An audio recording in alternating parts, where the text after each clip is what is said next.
back. Today, surprise, surprise, we're looking at the Commodore 64. This is a little different. First of all, look at the colors. It's more goldy on the board. It's a later version. It's 250446 is the number. It has the same PAL thing. So I could turn this into a PAL thing, I suppose. I'm sure there are some discrete... Oh, I see what's different. I do indeed. There are... Aha, if you look down the corner, there's lots less RAM chips. Lots. There's also a place where there is... there's a place where there could be a chip and there's no chip. But I don't think that that means that there should be a chip there. I think it's something that was able to be eliminated, but they still left the empty socket. Not the socket, but the place that it could be. So, a slightly different version. Oh, this is...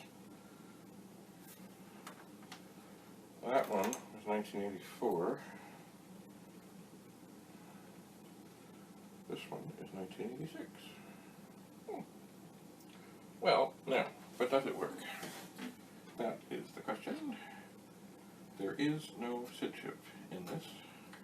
I have no notes of this, so I don't know what's what at all. Now, the machine should, if it's going to come on, it should come on without a SID chip anyway. It should. Ah! And it did. Look at that. It's working. Alright. Well, let's grab a SID chip.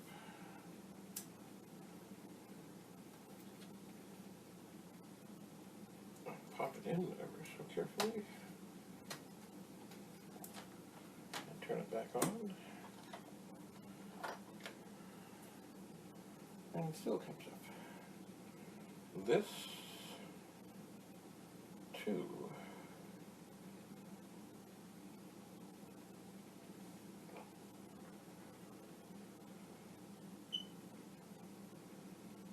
Well, it could, well, no, I was going to say it might make an interesting test board. It's not going to make an interesting test board because the only two chips that are not, that are socket are the big chip for video, the SID chip for sound, and the little 8701. Everything else is right to the board. Made in Hong Kong. Where is this one? I don't see. Anyway, so this would be when I guess they figured out how to put only 2 memory chips in rather than 8. Which of course I suspect saved them millions of dollars. Millions. So I know this SID chip should work. So I know that in a moment we should be able to set this machine aside, indeed in a pile of machines that are working, and let us prepare.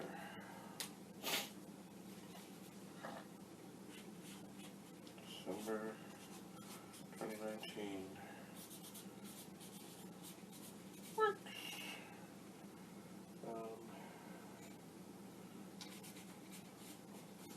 Added SID. Yeah, something weird going on with that air monitor. Maybe I need to just pull the cable in and out. So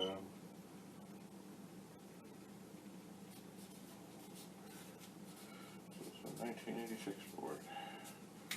Okay, so, well, that was quick and dirty. It's also very clean. Very nice, very clean. In fact, looking at it, looking at the connectors, oh, feeling how tight this is. I don't know if this has been used much at all. Like the cassette port and the user port. There might be the slight trace of them being used, but not much. It's pretty. This would be a great one to display, I think, or hang on the wall. Except, of course, it works. So we can't just hang it on the wall.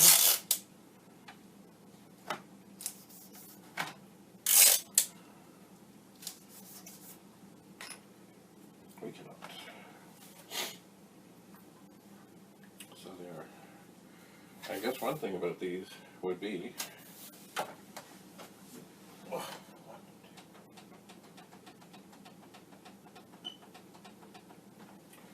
that if there ever was a RAM problem, it would take a lot less unsoldering to figure it out. So according to this, oh yeah, this number is certainly not low. I didn't expect it to be. It's in the 2 millions. It is. Alright, so, a working machine. Isn't it magical? We will carry on, as there are many more machines to look through. I don't even know how many. If you were to ask me how many Commodore 64s I have, the answer is really, I don't know. I just don't know. But I'm working on figuring it out. So, questions are always welcome. As always, if there's anything, that I do here that you are thinking of doing but you're not comfortable doing, don't do it. Get somebody else to do it. And we will meet again.